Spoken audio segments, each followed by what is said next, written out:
Hello, my name's Gary Ford, Managing Director of Tiger Hobbies Limited, UK hobby importers and distributors, and welcome to Part 7. In Part 7, we'll look at the British contribution to the Battle of the Bulge, not massive but significant, and also the death ride of the Luftwaffe in Operation Bodenplatte or Baseplate. Now, the British, based in Holland, soon started to move forces south towards the Bulge area fairly early in the battle. These consisted of the following units of 30 Corps: 51st Island Division, 53rd Welsh Division, British 6th Airborne Division, and our old friends from the previous Scheldt series, the 11th Armoured Division, with their 29th, 33rd and 34th Armoured Brigades. There are also elements of the Royal Air Force Regiment operating in around Bastogne, almost at the siege. They were there to rescue secret RAF mobile radars, and in fact I follow a chap on YouTube called Mark Felton Productions, and if you go to his YouTube series and look for Battle of the Bulge and the RAF Regiment, you'll find it's a fascinating, almost a movie, as this RAF Regiment unit's dodging in and out of German units trying to rescue this RAF mobile radar unit. By the 26th of December, the Germans had finally stretched their supply lines and literally go no further, and more Allied reinforcements come into the area, around about 250,000 in just a few days. The British were now in decent numbers and fighting hard, supporting ever-confident US Army units. It was in the northern part of the battle area where the British were mainly doing their fighting. But the actual part played by the British in the Battle of the Bulge was actually played down not by the Americans, by the British authorities, and the press were told not to mention the British part in the Battle of the Bulge. But towards the end, they would play a significant role. The Germans' battle group, Boham, B-O-H-M,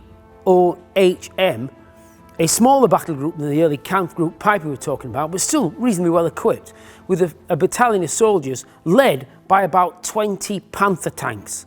Now these were quite advanced medium German tanks, but were met just 3 miles, 5 kilometres from the Meuse River, the closest the Germans got to their objective. But were not stopped by the Americans.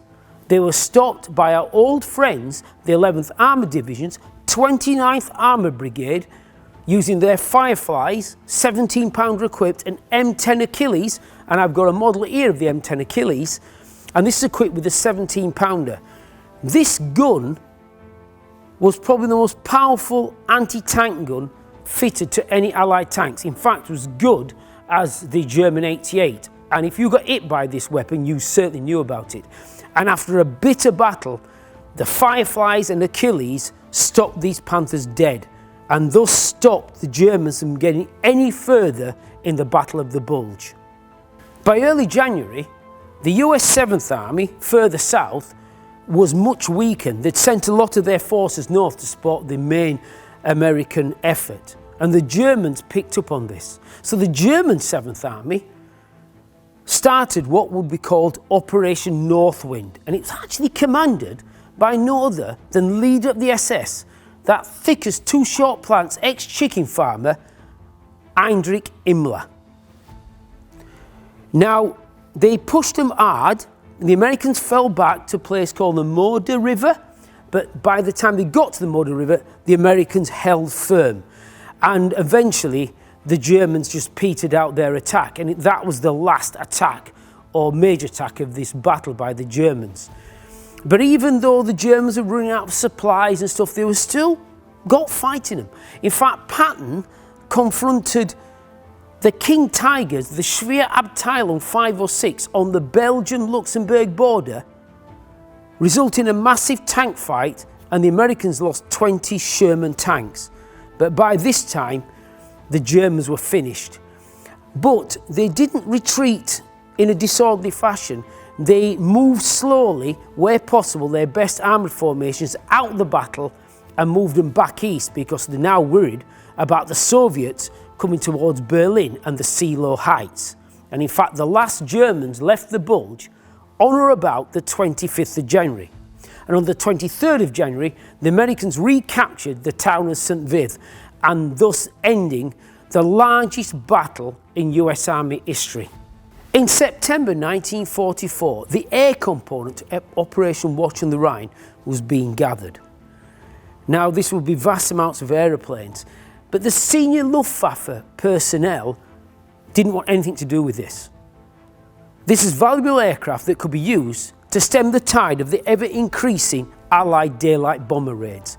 But Goering wanted to get into Hitler's good books, so he overruled them. Some 2,000 aircraft were gathered for this operation. But the Germans could produce all the planes they want, but pilots, they're running out of experienced pilots. They were bringing young kids in from a shortened training program to do this operation. The low-level attack against these Allied airfields in Holland and Belgium should have gone in on the 16th of December, just like the main ground forces. But if the German army and the German Luftwaffe weren't speaking to each other, because obviously the bad weather that the German army needed to cover them and keep the Allied air power down would also keep the Luftwaffe down. So this operation couldn't go until the weather cleared. Thus it wouldn't go in until early January 1945. On the 1st of January 1945, the Luftwaffe carried out Operation Bodenplatte or Baseplate with 1,000 fighter and fighter bombers, Bf-109s, Focke-Wulf 190s and jet-powered 262s. Secrecy was so tight they never told the German army and naval flak guns. So a number of these aircraft were shot down on their own side, but it was worth it for the complete surprise onto the Allied airfields.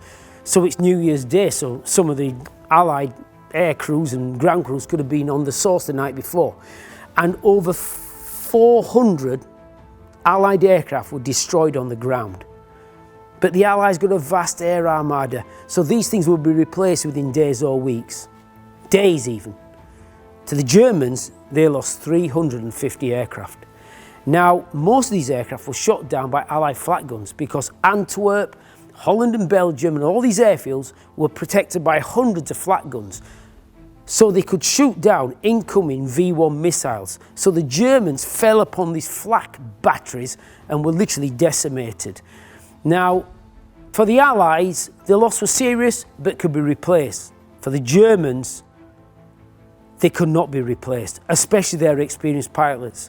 So Operation Bodenplatte literally was the death ride of the Luftwaffe, and as a fighting force, the Luftwaffe was finished.